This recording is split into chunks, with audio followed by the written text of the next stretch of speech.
So your business used to thrive, and then leadership changed. Maybe a visionary founder stepped away. Maybe a capable operator stepped in but couldn't drive the big picture. Suddenly performance is slipping, accountability's gone, people are starting to think about leaving. Things aren't looking good. Here's the hidden truth. After the senior leader changes, everybody starts to think about change. It's natural. Those that are loyal to the older leader might start to think about their own exit. Those who've been wondering about greener pastures start to get a little more serious about those thoughts. And the new leader, whoever they are, they inherit all of this uncertainty. And if that leader doesn't address this quickly and in a way that generates confidence, there will be confusion, cultural drift, and declining results. It's very common. And this doesn't even include any kind of organizational issues that may be present as well, and maybe even seem or appear to be a bigger deal. So if you're in that seat, or you feel like you're about to be, then this video will show you how to turn around this company fast. So if you're walking into a struggling business or you're trying to revive momentum after a leadership shift, you don't need to figure it out alone. Go to christianmuntean.com. There you'll find expert resources that I've built to help leaders like you create clarity, drive alignment, and scale stronger. Additionally, much of the content in this video can be found in my book, The Successful New CEO.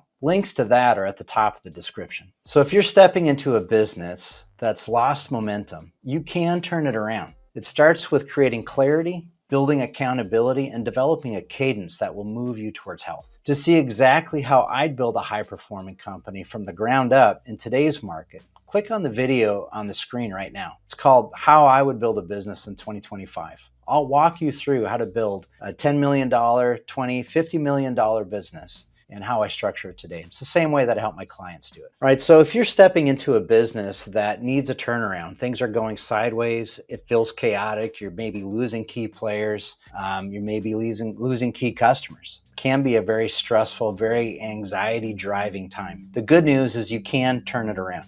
And I want to walk you through some of the steps. Now, I'm going to be giving, obviously, I hope it's obvious, a high-level overview of some of the steps. I'm not going to be able to get into a lot of detail in this video because then it would be hours and hours long. But I do want to give you an overview of what it looks like, and then this will give you a starting point to start digging in and figuring out what you need to do. The other thing about it is I'm using these terms, steps, step 1, step 2, step 3, but the reality is some of these need to happen concurrently. They need to go at the same time. When I rank them in order of steps, it has to do with sort of the sense of urgency that you need to complete that step in.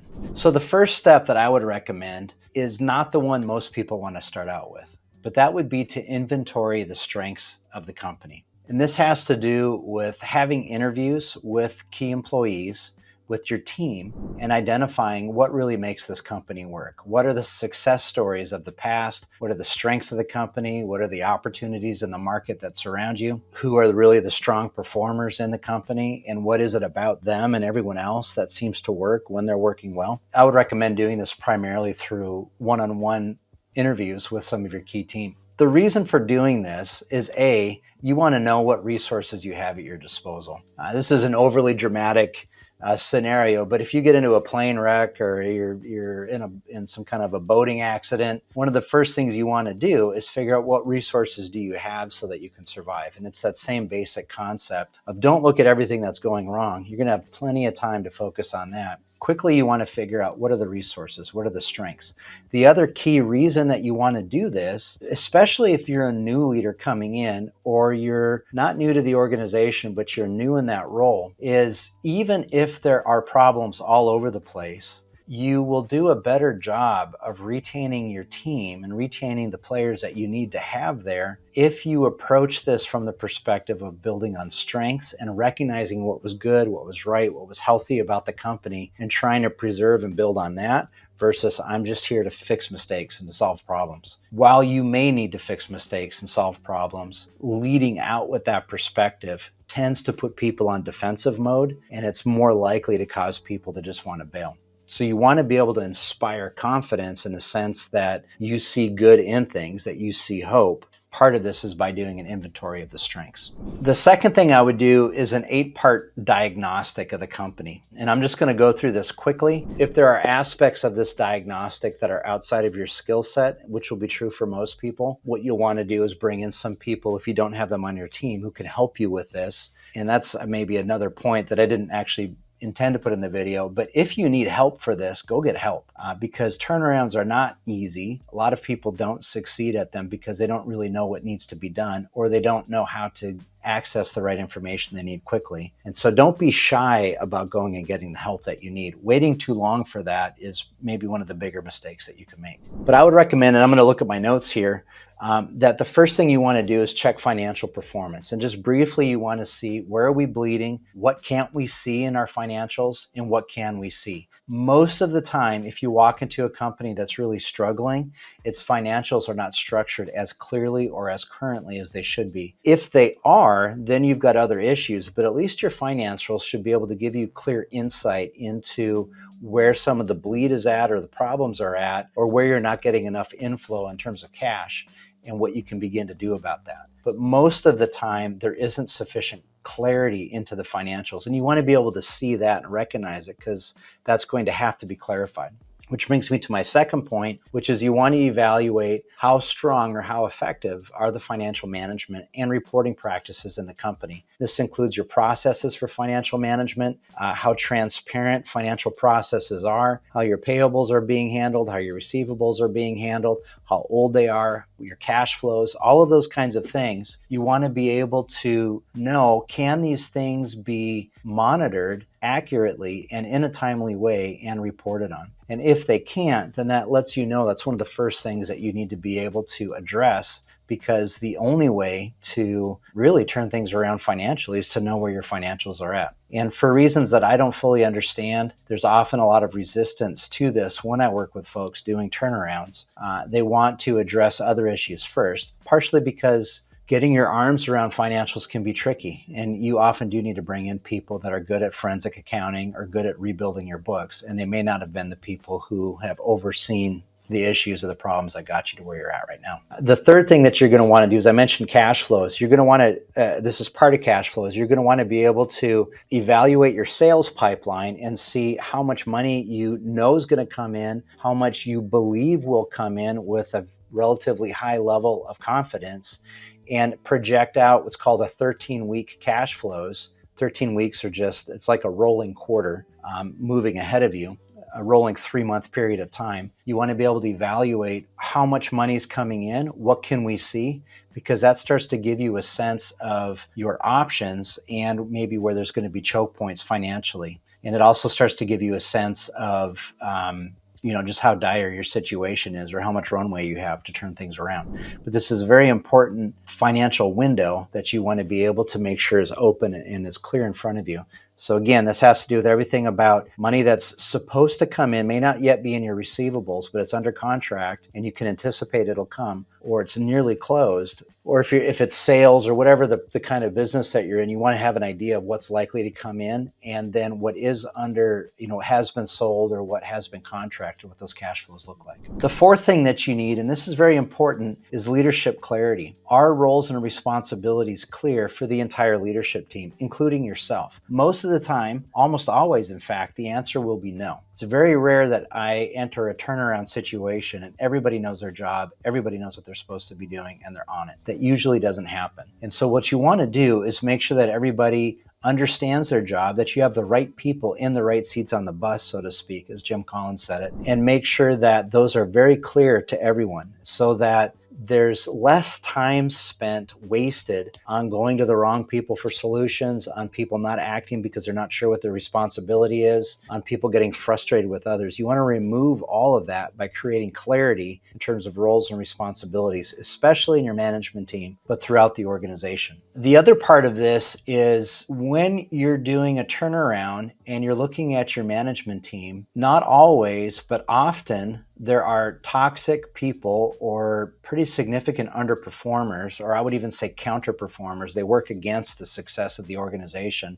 not usually intentionally, but it can be. But there's something about them that just doesn't work. And you have to get rid of those people. It's not easy to do. It's tough. And you can have a very quick, very short opportunity for them to turn around and to figure things out.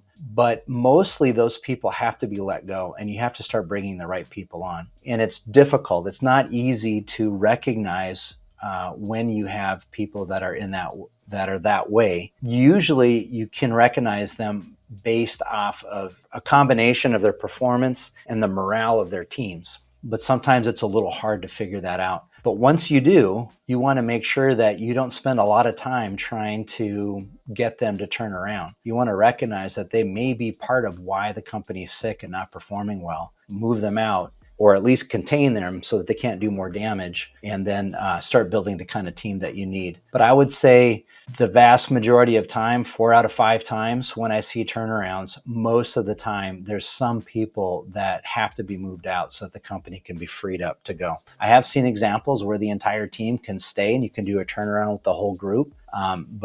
So I wouldn't just automatically go in with a hatchet. That would be dangerous and foolish. That's why you want to inventory strengths and get a sense of who's there and what's going on. But you just need to be aware that companies are made out of people, and if the company's not performing, not always, but often it's tied to people issues. The fifth thing you want to look at is operational discipline. And so specifically, are things consistent all the way down to the line level? Is whether it's a retail or you're working in the field or you're whatever kind of a company you're in, is there consistency all the way across the company? When customers come to your company, when vendors relate to your company, do they have the same experiences all the way across? And so this has to do primarily with two different things. Is do you have a solid culture of accountability? And then secondly, do you have clear standard operating procedures and expectations? And so if you don't have either of those, you need to put those in place. That will help things come together. And here's the thing with that is sometimes there's pushback to those, but most of the time people know that if they're done in the right way with the right heart of trying to build things and restore things and not to just clamp down on people, most people appreciate the clarity that good accountability culture and good standard operating procedures bring to them. The sixth thing that you want to evaluate are issues related to risk and compliance. What risk exposures do you have? What compliance issues might there be? This might have to do with regulations. This might have to do with contracts.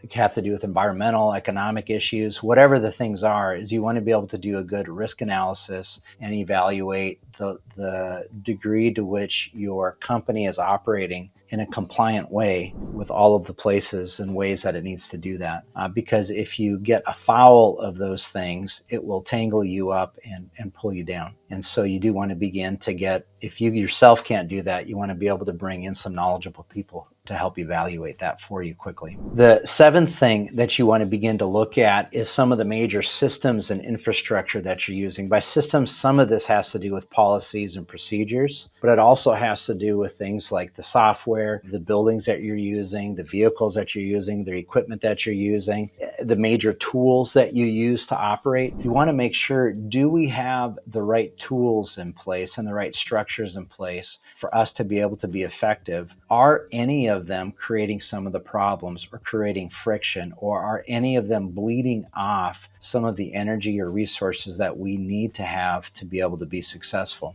I have found companies that were struggling pretty dramatically, and what they found is very commonly in financial management is they just did not have a good accounts receivables process. They didn't have people that were billing. They didn't have people that were out there making sure that they were paid. And just because that was never paid attention to, they found out that, and I mentioned that earlier, but it's a good example of a process or system. They didn't have oversight. They didn't track it well. And so they just were not making the money that they had, or they weren't bringing in the money that they had earned. And in one particular case I had in mind, they also found on top of all of that, they were being embezzled by one of their key employees. It's pretty rough stuff, but once you can see it, I mean, nobody wants to find those things out, but once you can see it, you can fix it. And once they did, it created immediate lift for the company. It's huge. And then the last thing that, and it's not the last in order of importance because you want to be able to start addressing this early on, but it will have a lower sense of urgency most of the time, but you can't ignore this. It has to do with morale and culture. You have to pay attention to the level of morale in the company. Are people encouraged about what the future is, or are they discouraged? Is there a strong cohesive culture of let's pull together and work hard? Or does there tend to be a culture of, let's say, silos or factions or turfs? or any of the other variants of culture that can be out there. You want to look at, does what exists, is it something that produces strength, or is it creating division or problems in the company? And you want to be able to put a plan in place to start creating a strong, coherent, cohesive, aligned culture towards the vision and the values of the company, which if those haven't been defined, you should define. Where are we going to go? What are we trying to get to? So my recommendation is, out of all of those, it's going to feel overwhelming. It's going to feel like a lot. It feels like maybe everything needs to be fixed. I would just pick one key metric for each to really track closely. One metric that helps you know, okay, I think this is on health right now. This is how we know employee morale is healthy. This is how we're going to track if our financial management processes are healthy. This is what we need to see in terms of our cash flows. I would pick one key metric. You can have more, but I would pick at least one for each of those. Don't overwhelm yourself with data. Then the second thing I would do is I would pick the top three that you feel like if we change these top three, it's going to make the biggest difference in our total turnaround. Help reduce the amount of things you're trying to manage. You're not going to be able to fix it all at the same time. So I would narrow it down to the top three. And then out of those top three, I would pick the top one. There's usually one issue that this comes from a Gary Keller quote, which I love and I think is very helpful, which is, what's the one thing that by so doing will make everything else easier or unnecessary? So out of the areas that you've evaluated, what's the one change that if you can make it now, it'll make all of the other changes easier to accomplish or even unnecessary to pursue? Identify that out of your top three, and that gives you your order of priority for how you're going to do your turnaround. And so here's the last thing on this section, is that 80% of your success in a turnaround is tied to your people. And so understanding their strengths, being able to help reshape and relift this culture to be able to address morale issues is absolutely critical at this point. And so you really want to make sure that you, along with dealing with financial issues and all of the other often technical issues that you have to deal with, making sure that your people are taken care of, that they're encouraged, that you're speaking optimism to them, that you're speaking about a future that they can get to, that you're providing the clarity that they need and the structure that they need to make it through what may be a troubling or disconcerting time for them, so that they see that there's going to be a better tomorrow. And a key part of this, when you're doing your assessment, is to recognize, so I'm going to maybe mix metaphors here a little bit, but you want to have the mindset of not getting in and doing all of this yourself. You want to think of yourself as more of a conductor, and you want to evaluate who's in my orchestra and how well can they play, and who do I really need to be able to play the song? What do I really need to be able to play the song that we want to play? And if you have that mindset of how do I help everyone else succeed versus how do I turn this company around myself, you'll be far more successful with that mindset and that perspective. All right, now step 3 is you want to re-clarify your values and the expectations for the company. By having clear organizational values, and this often feels like fluffy bunny stuff that you can do later at some kind of workshop, but if you clarify the values, what values do in an organization, if they're used well as tools, is they help define how decisions are made and what kinds of behaviors are expected. And when those are defined well, then everybody that's in management or leadership in your company has a common songbook to work from. Even if they're encountering scenarios where there aren't clear policies or direction, they have an understanding, okay, these are the values that define, here's how we make decisions, here's how we behave. These are what our expectations are. The fourth thing is you want to renew vision. People have to have vision or they get discouraged, they get frustrated. The initial vision shouldn't be like, okay, I'm going to do a turnaround and here's where we can be in 5 years. That's often overwhelming for people. What I encourage is that you come up with, let's say, a 90-day vision or whatever the time frame is that makes sense. I'm working with a company right now and it makes more sense for them to have, here's our vision for by the end of the year. So it's about 4 months out. So you want to be able to think about how do we frame a short-range vision which is entirely about their turnaround. We want to accomplish our turnaround. We want to change the trajectory of this company within this tight time frame, often a 90-day window. And this is how we're going to do it. This is what it's going to look like. And you want to be able to communicate that to people so that they can begin to see like, oh, okay, there's a corner coming up and we're going to turn that corner and it's going to be great.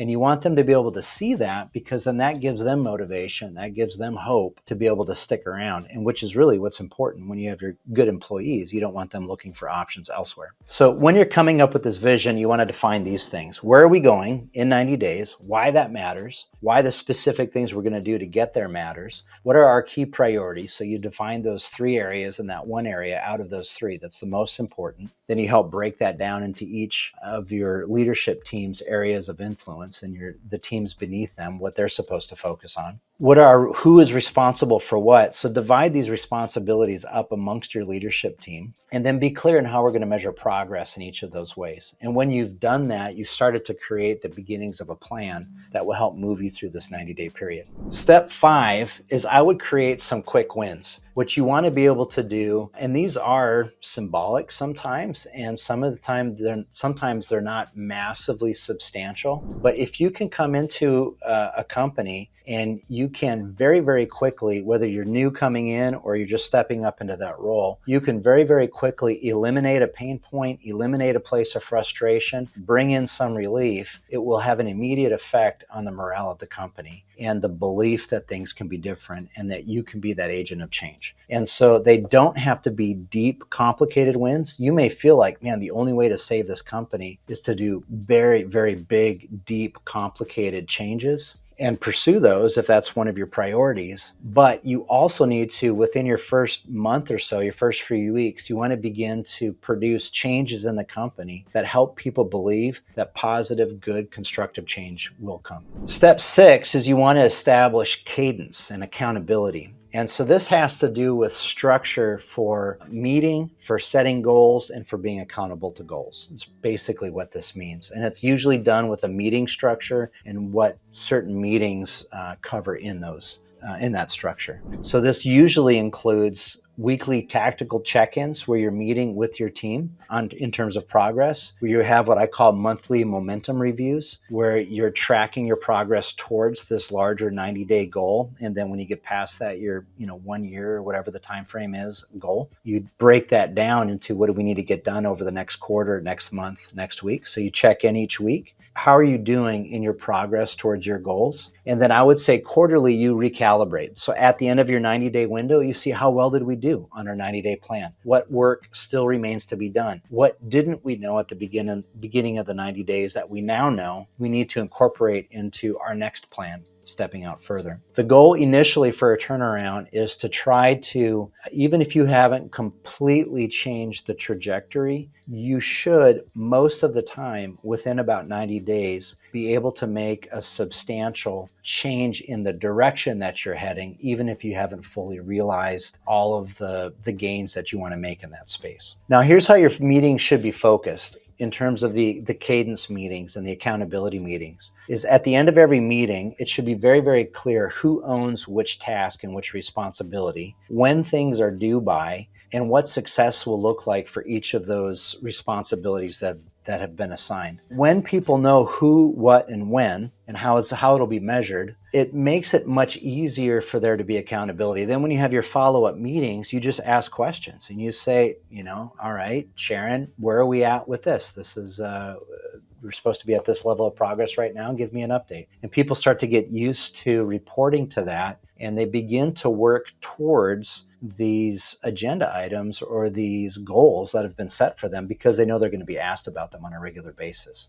And I have found that this habit of having these meetings and this cadence of goal setting and then pursuing it and then reporting back on it on a set amount of time creates a momentum that allows companies to get going. And then the last piece is what I was referring to earlier on. Maybe I jumped ahead of myself. But again, think of yourself as a conductor. Don't try to jump in and fix everything yourself. What you're trying to do is to step in and help everyone else play better. And so you might need to switch up some of the orchestra a little bit, but mostly what you want to do is help everyone there be on the same sheet of music and know when their timing is to play, know who's the first trumpet. I used to play trumpet. First trumpet, second trumpet, third trumpet. Understand where they're all at so that there's clarity, and then teach everyone to play together. And you can do that in a shorter amount of time than what most people imagine. If you follow these steps and you follow these processes, you will see a pretty significant turnaround